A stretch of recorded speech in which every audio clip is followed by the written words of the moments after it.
नमस्कार, श्री स्वामी समर्थ. माझ्या या नवीन व्हिडिओमध्ये पुन्हा तुमचे मनापासून स्वागत आहे. आज आपण बघणार आहे नवरात्री पूजा कशी करावी व घटस्थापना करण्याची साधी सोपी पद्धत. आई जगदंबाची पूजा करण्यासाठी रात्रीचे विशेष महत्व मानले गेलेले आहे. तर नवरात्री म्हणजे यामध्ये देवीची उपासना केली जाते. गोंधळ, गरबा, नृत्य हे आपण सगळे साजरा करतो. नवरात्रीमध्ये उपवास पण केले जाते. घटस्थापना विधी कसे करावे व आई जगदंबाचे आशीर्वाद मिळवण्यासाठी आधीची कृपा मिळवण्यासाठी कोणत्या गोष्टी हे करणे गरजेचे आहे व नवरात्रीमध्ये 9 दिवस 9 माळ असे असते. तर नवरात्रात 9 दिवस 9 देवीची पूजा केली जाते. मातेच्या रूपात समर्पित असते. तर आदिशक्ती जगदंबेला कृपेने सर्व इच्छा पूर्ण होतात व जे ह्या नवरात्रीमध्ये संपूर्ण विधिविधानांनी सर्व पूजा उपासना करतात त्यांचे सर्व मनोकामना व इच्छा हे पूर्ण होतात. तसेच शारदीय नवरात्री कधी सुरू होत आहे व घटस्थापना कशी करायची याचा शुभ मुहूर्त तर आपण येथे बघणार आहेत. तसेच आपण नवरात्रीच्या सणाची आतुरतेने वाट बघत आहे. तसेच आश्विन महिन्याच्या पहिल्या दिवशी नवरात्रीची सुरुवात होते. या नवरात्रीला शारदीय नवरात्री म्हणून सुद्धा ओळखले जाते. 2025 मध्ये 22 सप्टेंबर ते 2 ऑक्टोबर हे नवरात्री साजरी केले जाणार आहे. तसेच आपण नवरात्रीच्या सणाची आतुरतेने वाट बघत असतो. तर यावेळेस हे 22 सप्टेंबर पासून नवरात्रीची सुरुवात होत आहे. तर घटस्थापनेची वेळ व सकाळचे मुहूर्त काय आहे ते आपण जाणून घेऊया. यंदा 22 सप्टेंबर पासून शारदीय नवरात्रीला सुरुवात होणार आहे.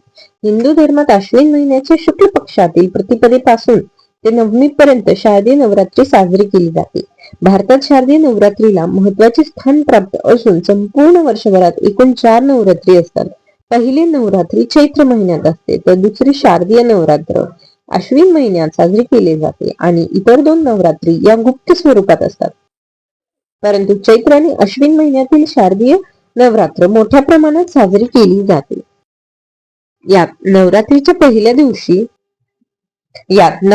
पहिल्या दिवशी घटस्थापना केली जाते आणि 9 दिवसात देवीच्या विविध 9 रूपांची पूजा, आराधना व सेवा केली जाते. 9 दिवस उपवासही केला जातो. परंतु यंदाची नवरात्री 9 दिवसांची नसून 10 दिवसांची असून 11व्या दिवशी विजयादशमी म्हणजेच दसरा साजरा केला जाणार आहे. यंदाची नवरात्री ही 10 दिवसांची कशामुळे आहे तर 22 सप्टेंबर रोजी प्रतिपदेपासून शारदीय नवरात्रीला सुरुवात होणार असून 1 ऑक्टोबर रोजी महानवमी म्हणजे नवरात्रीचे शेवटचे दिवस असेल. तसेच 2 ऑक्टोबर रोजी विजयादशमी साजरी केली जाईल. परंतु नवरात्रीच्या काळात तृतीय तिथी तब्बल 2 दिवस म्हणजे 24 व 25 रोजी असणार आहे. त्यामुळे नवरात्री 9 ऐवजी 10 दिवसांची असेल. तसेच देवीच्या मूर्तीचे विसर्जन नेहमीप्रमाणे दशमी तिथी सुरू झाल्यावर म्हणजे 2 ऑक्टोबर रोजी होईल. घटस्थापनेचा शुभ मुहूर्त असेल 22 सप्टेंबर रोजी सकाळी 6:09 ते सकाळी 8:06 आहे. या वेळेत तुम्ही घटस्थापना करू शकता. तसेच अभिजित मुहूर्त सकाळी 11:49 ते दुपारी 12:38 असेल.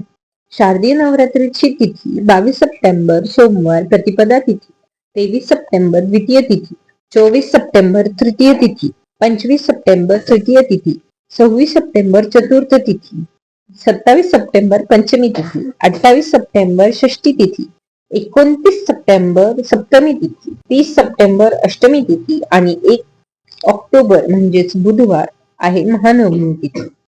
सांगितल्याप्रमाणे तिथीमध्ये घटस्थापना आपल्याला करून घ्यायची आहे. घटस्थापनेला लागणारे साहित्य म्हणजे एका तांब्यात मूर्ती किंवा ताट घ्यायचं आहे. श्रीफळ त्याच्यावरती श्रीफळ स्थापित करायचं आहे. त्याला हळदी कुंकू लावायचे. तसेच ओला कुंकू घ्यायचे आहे व तसेच अखंड दिवा आपल्याला तयार करून घ्यायचा आहे.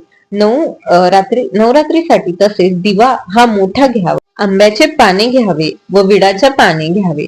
फूल, हार व तसेच देवीची ओटी भरण्यासाठी आपल्याला कलश द्यायचे व तसेच त्यामध्ये पाणी भरून व मातीचा एक घट घ्यायचा आहे. तसेच प्रसादासाठी खडी साखर घ्यायची आहे व अक्षता घ्यायची आहे व लाल कापड. तसेच आपल्याला घटस्थापनेसाठी जिथे घटस्थापना करायची आहे ती जागा स्वच्छ करून घ्या. त्यावर केळीचे पानं ठेवायचे आहे. त्यावरती मातीचा ओटा तयार केला जातो आणि आपण प्रथम विड्याच्या पानावर स्वस्तिक काढून घ्यायचे आहे. ते अगोदर देवघरामध्ये ठेवायचे आहे व त्यावर देवीच्या ताट ठेवायचे, पूजा करायचे. हे जे आपण मातीचे थर दिलेले आहे याला वेदिका असे म्हणतात. जे आपण मातीचे वट तयार केला आहे त्यावरती हे धान्य कोणतेही धान्य आपल्याला मूठभर घ्यायचे आहे.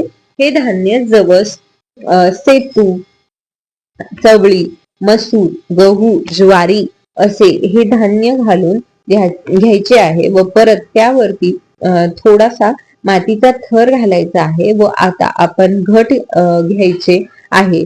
कुणी मातीचे घेते तर कुणी तांब्याचे घेतात. त्या घटावरती कुंकुवाने रेषा उडवून व त्या घटामध्ये पाणी घ्यायचे आहे व त्यात एक सुपारी व नाणं, थोडेसे अक्षता व फुल दुर्वे हे घट त्यावरती ठेवायचा आहे आणि त्या घटमध्ये 9 विडाच्या पानं ठेवायचे आहे व त्यामध्ये नारळ ठेवा. नारळाची थेडी वरच्या बाजू ठेवा. आता आपल्या घटाची स्थापना झाली आहे. आता गणपती पूजा करायची आहे. गणपती बाप्पांची पूजा करायची आहे. हळद कुंकू व्हायचं आहे. फुलं, शंख व घटाची पूजा करायची आहे. कोणतीही पूजा करताना शंख आणि घटीचं पण पूजा महत्वाची आहे. तसेच आपल्याला कलशाची पूजा घ्यायची आहे व आवश्यक आहे. तसेच आपण व पंक्तीमध्ये मोठे वात घालायचे आहे. समयची पूजा करायची आहे व आपण त्यावर माळ तयार करून घ्यायची आहे. 9 दिवस घटावर सोडायची व आपण जे ध्यान पेरतो किंवा धान्य आपण जे पेरलेले आहे त्यावरती थोडेसे पाणी शिंपडून घ्यायचे आहे. हे आपले धान्य जितके छान उगवतील तितके घरामध्ये आपल्याला सुख समृद्धी येईल. आता आपली घटस्थापना झाली आहे. झाल्यावर त्यावरती माळ घालून झाले. तसेच समय व दिवा लावून घ्यायचे झाले आहे. तसेच जे आपण दिवा लावतो ते वेगळे ठेवायचे आहे. जसे आपण घटाजवळ किंवा घटस्थापनेच्या वेळी जो दिवा लावतो तो आपल्याला वेगळा ठेवून घ्यायचे आहे. दिवा आपल्याला 9 दिवस तसाच कायम ठेवायचा आहे व जशी जशी त्याच्यावरती कज्जली आली की ते एका काडीने अलगद करून घ्यायचे आहे. तसेच जे आपण अखंड दिवा लावतो तो एकदम स्वच्छ घेऊन जर तुम्ही कुठे बाहेर जरी गेला तर आल्यानंतर अंघोळ करून देवीजवळ जावा व दररोज सकाळ संध्याकाळी आरती करा. त्याच्यानंतर सप्तशतीचे पाठ करा व देवी अष्टक म्हणा. जर तुम्हाला काही जमलं नाही तर ओम ऐं क्लीं चामुंडाय विच्चे हे मंत्राचा 108 वेळा जप करावा. म्हणजे जेव्हा आपल्याला हा अखंड दिवा हे 9 दिवस अखंड ठेवायचा आहे. तसेच जेव्हा पण आपण बाहेरून वगैरे येऊ तर तेव्हा आपल्याला देवी कडे जात असताना आपल्याला स्वच्छ हातपाय धुवूनच त्यानंतर आपल्याला हा दिवा लावायचा आहे. त्याच्यानंतर हे 9 दिवस देवी हे आपल्या घरी असते. आपल्या कुटुंबाकरिता सुख शांती मागायची आहे की देवी आपल्याला नक्की देईल. या 9 दिवसामध्ये केलेली सेवा हे तुम्हाला नक्कीच वर्षभर हे सुख समृद्धी आरोग्य प्रदान करेल. व तुम्हाला देवी समोर प्रार्थना करायची आहे की माझ्या कुटुंबाला खूप सारे सुख समृद्धी व आयुष्य मिळेल व सुख संपत्ती मिळेल ही माझी देवी चरणी प्रार्थना. असे आहे नवरात्रीमध्ये घटस्थापना करण्याचे महत्व. व्हिडिओ आवडल्यास लाईक, शेअर आणि सबस्क्राईब करा. श्री स्वामी.